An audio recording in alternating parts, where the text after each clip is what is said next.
Welcome to mass TV. కాకినాడలోని అన్ని రైతు బజార్లలో ప్రత్యేక కౌంటర్ల ద్వారా తక్కువ ధరకు బియ్యం, కందిపప్పు విక్రయించనున్నట్లు రైతు బజార్ ఎస్టేట్ ఆఫీసర్లు పి కృష్ణారావు, ఎర్రంశెట్టి శివ తెలిపారు. బుధవారం వారు మీడియాతో మాట్లాడారు. ప్రత్యేక కౌంటర్లలో కిలో కందిపప్పు 160 రూపాయలు బీపీటీ, సోనా మసూరి కిలో 49 రూపాయలు BPT, Sona Masuri kilo rice 48 రూపాయల చొప్పున విక్రయిస్తారని తెలిపారు. ప్రజలకు ఎలాంటి ఇబ్బందులు లేకుండా ప్రత్యేక చర్యలు తీసుకోవడం జరుగుతుందని తెలిపారు. ఆర్టీసీ కాంప్లెక్స్ పక్కన రైతు బజార్లో కౌంటర్లను ఎమ్మెల్యే వనమాడి కొండబాబు ప్రారంభించనున్నారని తెలిపారు.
ఈ రోజు నుంచే సామాన్యులకు అందుబాటులో ఉండే విధంగా కందిపప్పు, రైసు ఈ రోజు నుంచే రైతు బజార్లో స్టీమ్ రైస్ కేజీ 49 రూపాయలకు, కందిపప్పు కేజీ 160 రూపాయలకు ప్రభుత్వం అందజేయడం జరుగుతుంది.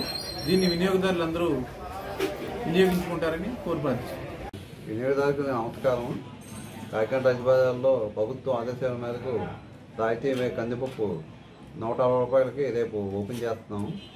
అలాగే రైస్ కూడా స్టీమ్ రైస్ 49 రూపాయలకి రైస్ రెండు కౌంట్లు పెట్టేస్తాం.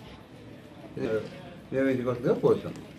ముఖ్య అతిథిగా కాకినాడ సిటీ ఎమ్మెల్యే వనమాడి కొండబాబు గారు ప్రారంభిస్తున్నారు.